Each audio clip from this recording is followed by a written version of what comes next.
ఎందుకంటే సోనియమ్మనే రైతు భరోసా పథకం కింద ప్రతి ఎకరానికి ప్రతి సంవత్సరానికి రైతులకు సహాయం అందించడానికి కౌలు రైతులతో సహా 15,000 రూపాయలు నువ్వు 10,000 బిచ్చమేస్తే మేము ఆత్మగౌరవం నిలబెట్టడానికి 15,000 రూపాయలు ఇస్తున్నాం. ఇదే కాదు, మీరు బిచ్చమేస్తే 10,000 మీరు బిచ్చమేస్తే మేము 15,000 రూపాయలు ఆత్మగౌరవాన్ని పెంచడానికి ఇస్తున్నామంటూ వారు చెప్పిన మాట. ఇదంతా మీరు చూసే ఉంటారు, మళ్ళొకసారి గుర్తు చేయడానికి మాత్రం. అది కూడా సోనియమ్మ చెప్పిన మాట అంటూ, ఇందిరమ్మ రాజ్యంలో సోనియమ్మ మాట నిలబెడతామంటూ సోనియా గాంధీ గారిని ఉటంకిస్తూ ముఖ్యమంత్రి రేవంత్ రెడ్డి చెప్పిన మాట.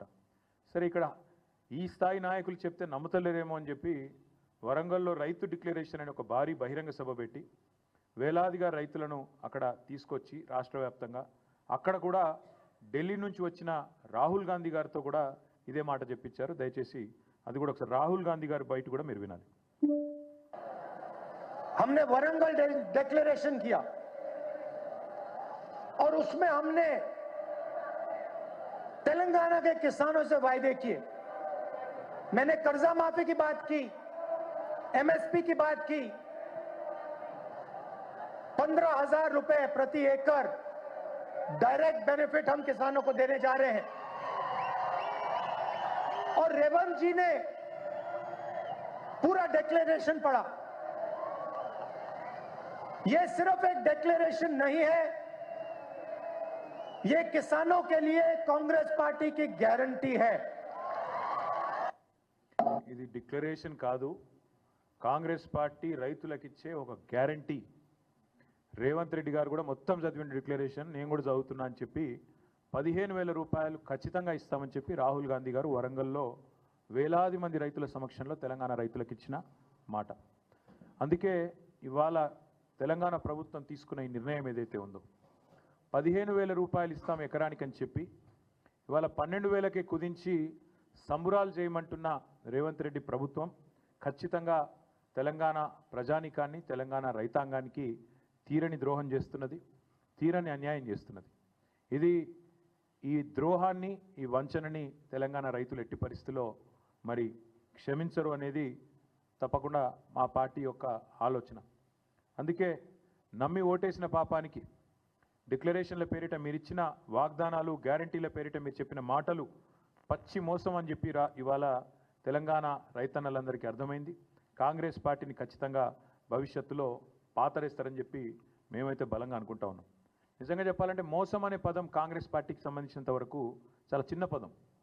దగా, నయవంచన, ఈ పదాలు కూడా నిజంగా చెప్పాలంటే సరిపోవు. డిక్షనరీలో కొత్త పదాలు ఎతకాలి వీళ్ళు చేసిన ఈ ద్రోహానికి.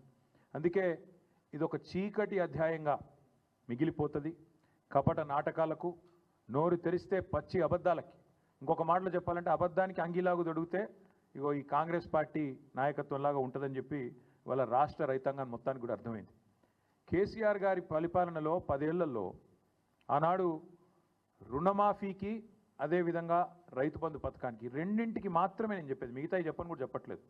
డైరెక్ట్గా రైతుల ఖాతాల్లో పడ్డ పైసల గురించి మాత్రమే చెప్తున్నా నేను. రైతు బంధు రూపంలో 73,000 కోట్లు, 27,500 కోట్ల రూపాయలు మీకు రుణమాఫీ రూపంలో. ఈ 2 పథకాలు మాత్రమే 1,00,000 కోట్ల రూపాయలు ఇవాళ రైతుల ఖాతాల్లో వేసిన ఘనత కేసీఆర్ ప్రభుత్వంది. ఇవాళ ఎన్నికల్లో మాట ఇవ్వకపోయినా, ఎన్నికల్లో ఓట్ల కోసం మీలాగా డిక్లరేషన్ల పేరిట మోసం చేయకపోయినా, రైతు బంధు లాంటి పథకాన్ని భారతదేశంలో పెట్టిన మొట్టమొదటిసారి పెట్టిన నాయకుడు స్వతంత్ర భారతదేశంలో కేసీఆర్ గారు. అందుకే కేసీఆర్ గారు రైతు బంధుగానే ఉంటారు, రేవంత్ రెడ్డి రాబందుగానే మిగిలిపోతాడు, రైతుల పాలిట రాబందుగానే మిగిలిపోతాడనే మాట నేను ఖచ్చితంగా చెప్తా ఉన్నాను. రేవంత్ రెడ్డి గారే చెప్పినారు, ఇంకా చెప్పాలంటే చాలా వీడియోలు ఉన్నాయని చెప్పిన మాటలు. డిసెంబర్ 3కు ముందు తీసుకుంటే 5,000, డిసెంబర్ 3 తర్వాత తీసుకుంటే 7,500 రూపాయలు ఇస్తానని చెప్పి ఆనాడు ఎన్నికల కమిషన్కు ఉత్తరం రాసి రైతు బంధు ఆపి సన్నాయి నొక్కులు నొక్కిన వాడు రేవంత్ రెడ్డి. ఆ రోజు 10,000 రూపాయలు కేసీఆర్ గారు 2 పంటలకు ఇస్తుంటే 3 పంటలకు ఇయ్యవా, 3వ పంటకి ఇయ్యవా అని అవహేళన చేసిన వాడు రేవంత్ రెడ్డి. 10,000ను బిచ్చమన్నవాడు, ముష్టి అన్నవాడు రేవంత్ రెడ్డి. మరి ఇవాళ మేము అడుగుతున్నాం, 10,000ను ముష్టి అంటివి, బిచ్చమంటివి, 15,000 ఇస్తానంటివి, ఇవాళ 12,000కు సరిపడి మళ్ళీ అదేదో గొప్ప విషయంలాగా చెప్పుకుంటే సిగ్గనిపిస్తలేదా నీకని అడుగుతా ఉన్నాం. కనీసం మాత్రం చీమ కుట్టినట్టన్నా అనిపిస్తలేదా? ఇచ్చిన మాటలు ఈ రకంగా సిగ్గు లేకుండా తప్పుతుంటే కనీసంగా కూడా ఏం అనిపిస్తలేదా అని అడుగుతా ఉన్నాం. Subscribe us and press the bell icon for more interesting updates.